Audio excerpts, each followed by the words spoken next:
말기 암에 걸린 소녀가 재혼한 엄마를 따라 계부 집에 처음 왔어요. 신발이 더럽다는 이유로 냉대를 받았습니다. 하지만 예상과 달리 냉혈해 보이는 계부가 유일하게 그녀를 챙겨줬어요. 소녀는 조심스럽게 그 따뜻함을 받아들였지만 친정을 바라지 않았습니다. 그런데 계부가 말했어요. 이 집에서 그렇게 눈치 보며 살 필요 없다고요. 내 엄마는 내 엄마라고요. 소녀는 그제야 깨달았습니다. 자신이 누구의 부속품이 아니라는 거요. 아프면 말하라고, 참는다고 상 주는 사람 없다고 계부가 말했어요. 전생에서 소녀는 병에 시달리며 도박꾼 친아버지의 빚을 갚았습니다. 자신의 목숨으로 아버지의 양심을 깨웠어요. 아버지는 도박을 끊고 재개발로 억만장자가 됐습니다. 그런데 환생 후 동생이 도박꾼 아버지를 선택했어요. 소녀는 동생도 환생했다는 걸 알았습니다. 아무 말 없이 엄마를 따라 계부 집으로 갔어요. 엄마는 계부 눈치를 보라며 온갖 규칙을 가르쳤습니다. 전생에서 동생이 계부의 냉대로 우울증으로 죽었다는 얘기를 들었어요. 하지만 말기 암인 소녀에게 그건 상관없었습니다. 조용히 남은 시간을 보내고 싶을 뿐이었어요.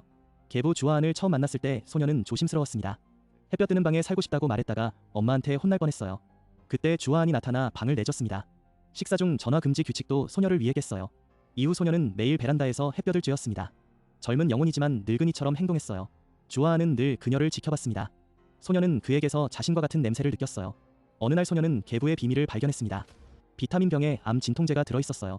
계부도 자신처럼 시한부 인생이었습니다. 밤의 통증으로 잠 못 이루던 소녀가 주하은을 만났어요. 둘은 바둑을 뒀습니다. 주하은이 물었어요. 베개 및 진단서를 언제까지 숨길 거냐고요. 소녀도 반문했습니다. 서재의 약은 뭘 숨기는 거냐고요. 시한부 인생인 두 사람은 서로의 비밀을 지켜주기로 했습니다. 소녀의 병세가 악화돼 모자를 쓰고 탈모를 가렸어요. 주하은의 상태도 나빠졌습니다. 둘은 한 지붕 아래 유령처럼 서로를 지켰어요. 엄마가 모자를 벗으라 했지만 주하은이 막았습니다. 평온한 생활이 전화 한 통으로 깨졌어요. 동생이 돈을 요구했습니다. 친아버지가 집을 팔고 75만 원 빚을 졌대요. 갚지 않으면 손을 자른다고 했어요. 엄마는 소녀에게 계부한테 돈을 빌리라고 했습니다. 소녀가 거절하자 엄마가 뺨을 때렸어요. 주하은이 75만 원을 주겠다고 했습니다. 바둑이 둘의 통증을 억제하는 방법이 됐어요. 그런데 소녀의 병세가 급격히 악화됐습니다. 주하은은 병원 대신 개인 의사를 불렀어요. 소녀는 언제 죽어도 이상하지 않은 상태였습니다. 하지만 담담하게 남은 시간을 보내고 싶어 했어요. 동생이 찾아와 전생 얘기를 꺼냈습니다. 왜 아버지가 억만장자가 안 됐냐며 소녀를 탓했어요. 엄마가 놀라 물었습니다. 동생이 자신도 환생했다고 말했어요. 전생에서 아버지가 도박을 끊고 재개발로 부자가 됐다고요. 언니는 우울증으로 죽었다고 했습니다. 엄마와 주하은은 황당해했어요. 그때 소녀가 말했습니다. 전생에서 자신이 말기 암이었다고요. 아버지 빚을 갚으려고 하루 10시간 넘게 일했대요. 피를 토하면서도 빚을 다 갚았습니다.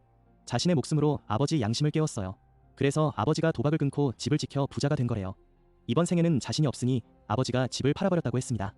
운명의 선물엔 다 대가가 있다고 말했어요. 엄마가 눈물을 흘렸습니다.